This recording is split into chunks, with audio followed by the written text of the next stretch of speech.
बिस्मिल्लाहिर्रहमानिर्रहीम। अस्सलाम वालेकुम डियर स्टूडेंट्स।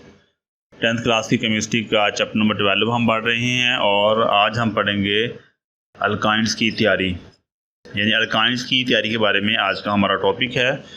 तो अल्काइंस हम जानते हैं कि अल्काइंस के दरमियान में कार्बन कार्बन में ट्रिपल बॉन्ड्स होता है और इस तरह अल्काइंस की जो तैयारी है वो भी ट्रिपल बॉन्ड के हवाले से हम पढ़ेंगे। अल्काइंस के मालिक्यूल्स में कार्बन एटम के दरमियान ट्रिपल बॉन्ड बनने के लिए कंपाउंड्स में से हाइड्रोजन और हैलोजन्स का इखराज होता है। यानी अल्काइंस के मालिक्यूल्स में कार्बन एटम के दरमियान में ट्रिपल बॉन्ड बनने के लिए कंपाउंड्स में से हाइड्रोजन और हैलोजन्स का इखराज होता है। तो फिर अल्काइंस की तैयारी होती है कि कंपाउंड्स होगा कोई भी, उसमें से हाइड्रोजन और हैलोजन जो हैं उनका इखराज होता है। इस तरह अल्काइंस को मंदरजा तरीक़ों से तैयार किया जाता है। अल्काइंस की तैयारी करने के लिए हम किसी कंपाउंड में से दो चीज़ों का इखराज करेंगे, वो है हाइड्रोजन और हैलोजन्स। हैलोजन्स ये क्लोरीन, ब्रोमीन, आयोडीन, ये हैलोजन्स के एलिमेंट्स होते हैं। हैलोजन्स का ग्रुप होता है पीरियोडिक टेबल के अंदर, उनको हम हैलोजन का ग्रुप कहते हैं। और उसके अंदर फ्लोरीन, क्लोरीन, ब्रोमीन और आयोडीन होते हैं। और हाइड्रोजन और हैलोजन का इखराज करने से अल्काइंस के जो मालिक्यूल्स हैं, जो अल्काइंस की गैस है, वो तैयार होती है। पहला तरीका हम पढ़ते हैं। पहले तरीके में है विस्नल डाई हेलाइड्स की डीहाइड्रोहैलोजिनेशन।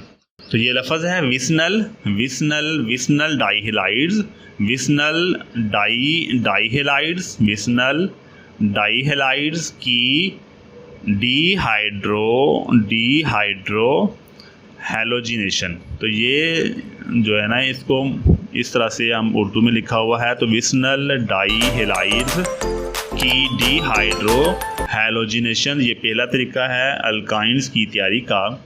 तो पहले तरीका हम इसको इंग्लिश में भी लिख लेते हैं, ये है डीहाइड्रोहैलोजिनेशन। डीहाइड्रो, यहाँ तक है डीहाइड्रो, आगे है halogenation. Dehydrohalogenation of vicinal dihalides, of vicinal dihalides. तो ये है पहला तरीका जिसमें हम एल्काइंस को तैयार करते हैं, वो है विस्नल डाईहेलाइड्स की डीहाइड्रोहैलोजिनेशन। तो ये थोड़ा सा लेंथी सा लफ्ज़ है, इसको 2-4 दफ़ा अगर आप रिपीट करेंगे तो ये आसानी के साथ याद हो जाता है। तो फिर इसका तो ये फिर बोलने वाला नहीं होता। ये बहुत ही मशहूर सवाल भी है, इसलिए इसको अच्छी तरह से आप इसको याद कर लें। ये है विस्नल डाईहेलाइड्स की डीहाइड्रोहैलोजिनेशन।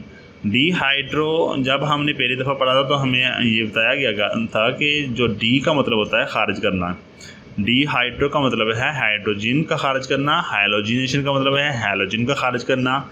हाइड्रोजन और हैलोजन का हमने इखराज करवाना है विस्नल डाईहेलाइड।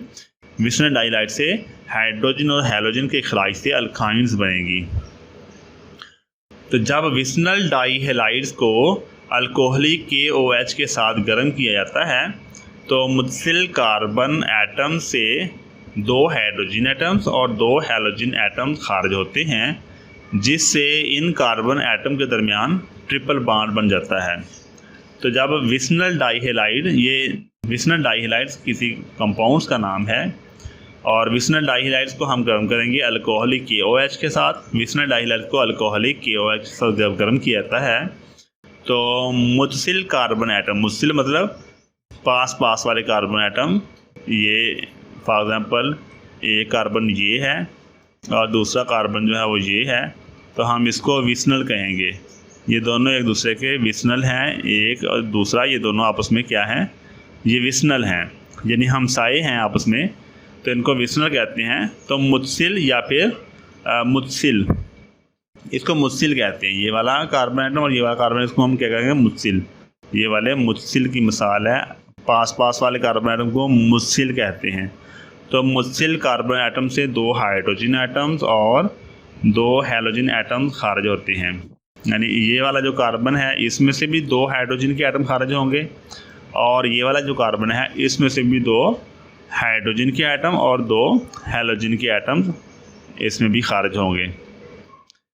तो मुस्सिल कार्बन एटम से 2 हाइड्रोजन एटम्स और 2 हैलोजन एटम्स खारिज होंगे, यानी इसमें से हाइड्रोजन का एटम और हैलोजन का एटम खारिज होगा, इसमें से भी हाइड्रोजन और हैलोजन का एटम खारिज होगा। तो नतीजा क्या होगा कि दोनों से 2 हाइड्रोजन के एटम और 2 हैलोजन के एटम खारिज होंगे। तो हम इसको मसावात में पढ़ते हैं। ये एक विस्नल डाईहेलाइड लिखा हुआ यहाँ पर, विस्नल डाईहेलाइड। तो विस्नल डाईहेलाइड इसकी हमने डीहाइड्रो हैलोजिनेशन करनी है। ये सी, इसके ऊपर ये क्लोरीन लगा हुआ है, तो ये भी यहाँ पर भी क्लोरीन लगा हुआ है। ये है विस्नल डाईहेलाइड। 2 हेलाइड्स हैं, एक ये हेलाइड्स है और एक ये वाला हेलाइड्स है, यानी हैलोजिन्स है ना, क्लोरीन लगा हुआ है तो इसको हम हैलोजिन्स कहते हैं। Cl है तो हैलोजिन्स है, ये भी Cl है तो ये भी हैलोजिन है। इसके साथ हैलोजन लगा हुआ है, तो ये क्योंकि दोनों कार्बन आपस में पास पास हैं इसलिए हम इसको कहते हैं मुत्सिल, या फिर ये विस्नल डाईहेलाइड है। विस्नल डाईहेलाइड यानी 2 हेलाइड्स हैं, डाई का मतलब 2 होता है, विस्नल का मतलब करीब करीब। तो ये 2 जो कार्बन एटम आपस में करीब करीब जुड़े हुए हैं, इनके साथ क्लोरीन, इसके साथ भी क्लोरीन, तो ये है विस्नल डाईहेलाइड। ये हाइड्रोजन है एक और दूसरे की ये हाइड्रोजन है, दोनों की हाइड्रोजन भी जुड़ी हुई है साथ। तो हमने पढ़ा है कि इसको जब हम KOH के साथ गर्म करेंगे तो फिर क्या होगा कि ये 2 K हैं, तो यहाँ से एक Cl यहाँ से उतरेगी, ये वाली Cl, और एक Cl ये वाली उतरेगी और ये बन जाएगी 2KCl। ये क्या बन जाएगी 2KCl। और ये यहाँ पर पीछे रह जाएगा OH, तो ये OH, ये 2 हैं तो 2 OH हैं, तो यहाँ से एक H ये वाला उतरेगा और एक H ये वाला उतरेगा और ये बन जाएगा 2H2O। इस तरह पीछे ट्रिपल बाड वजूद में आ जाएगा। इसे क्या आ जाएगा, ट्रिपल बाड वजूद में आ जाएगा। और ट्रिपल बाड को हम इसके ऊपर, ये वैसे तो नज़र आ रहे हैं, ये अगर हम इसको मज़ीद डार्क कर देते हैं तो ये बन गया CH। ये भी H मौजूद है और ये भी H मौजूद है, और यहाँ पर यही वो H, CH भी लिखा हुआ है, ये वाला CH, ये CH बच गया और ये वाला भी CH बच गया। ये बन गया ethyne plus 2KCl plus 2H2O। तो ये था विस्नल डाईहेलाइड्स की डीहाइड्रो हैलोजिनेशन। विस्नल डाईहेलाइड का मतलब होता है कि डाईहेलाइड, डाई का मतलब होता है 2 और हेलाइड का मतलब है हैलोजन, और विस्नल का मतलब होता है करीब वाले कार्बन एटम के साथ 2 हैलोजन के एटम्स आपस में जुड़े हुए हैं। करीब करीब कार्बन एटम पर 2 हैलोजन के एटम है, उसको कहते हैं विस्नल डाईहेलाइड।